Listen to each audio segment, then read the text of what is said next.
कि कछु लेती न देती। बोली मां तुम्हें नहीं मालूम, मेरी बात सुनो। हरि कछु लेती न देती और बुलाई लेती कछु लेती न देती।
प्रसन्न है अयोध्या के नर नारी।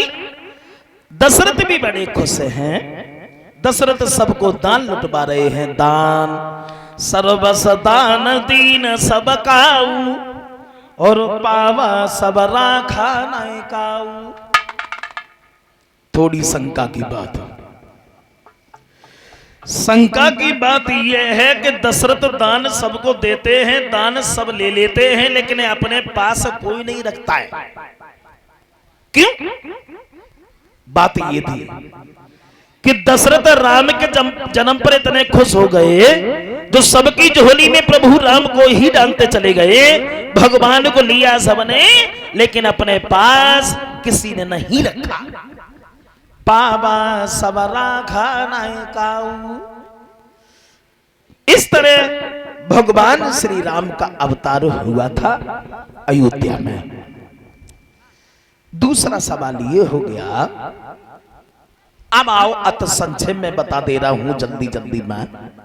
तीसरा सवाल ये है कि भगवान इस भूतल पर क्यों आए, क्यों अवतार हुआ भगवान श्री राम का, भगवान इस भूतल पर क्यों आए?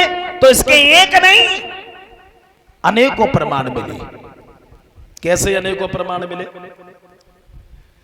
खैर तुलसीदास जी अपने शब्दों में बोले हैं कि भगवान को तो आना ही था, भगवान को आना था। और भगवान को आना था, फिर क्यों आना था? तुलसीदास जी कहते हैं कि भगवान को तो आना ही था, क्यों आना था? तो तुलसीदास जी समझाते हैं कि भगवान को क्यों आना था, तो समझाते हुए बोले हैं तुलसीदास जी कि जब जब हरे धर्म की हानि,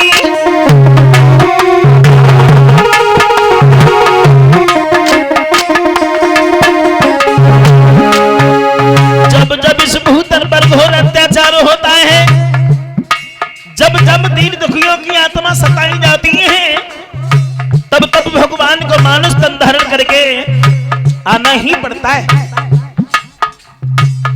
क्यों अवतार हुआ भगवान श्री राम का?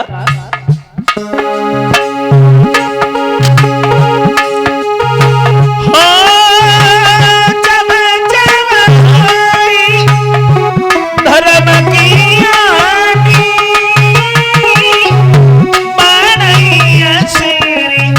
अधर्मया भी मानी,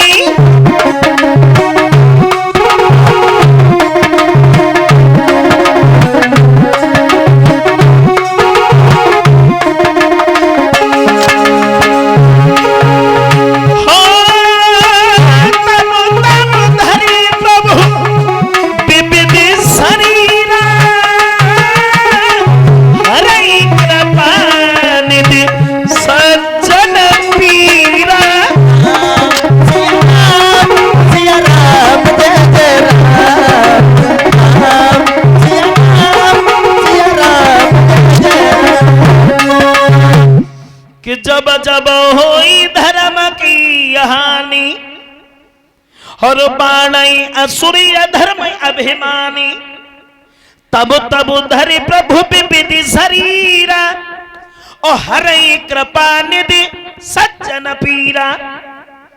जब जब इस भूतल पर घोर अत्याचार होता है, जब जब दीन दुखियों की आत्मा सताई जाती है, तब तब भगवान को मानव तन धारण करके आना ही पड़ता है। इसलिए अवतार हुआ भगवान श्री राम का। अब एक विद्वान ने तुलसीदास की भी बात फेल कर दी, कहा इसलिए अवतार नहीं हुआ, फिर किस लिए हुआ, फिर क्यों आए श्री राम?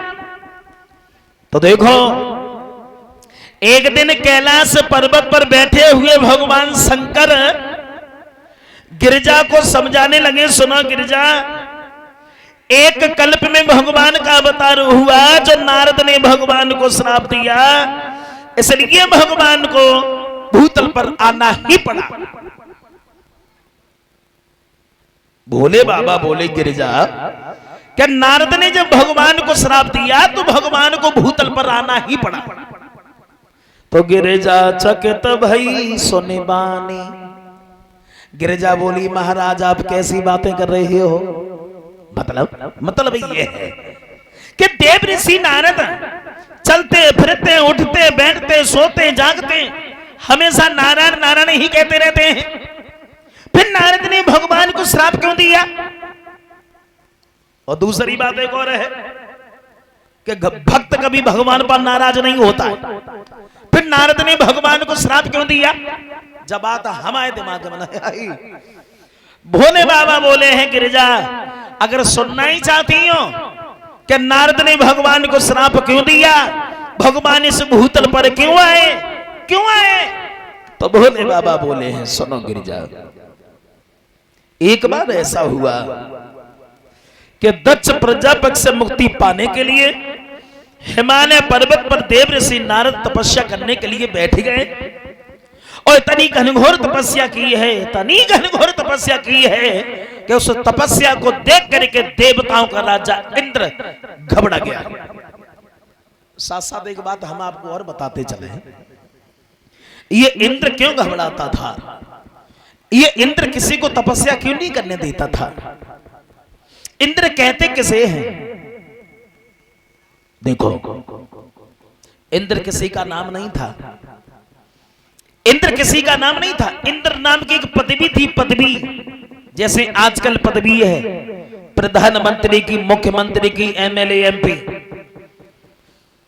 पहले जो तपस्या में सफल हो जाता था भाई देवताओं का राजा इंद्र बना दिया जाता था। और देखो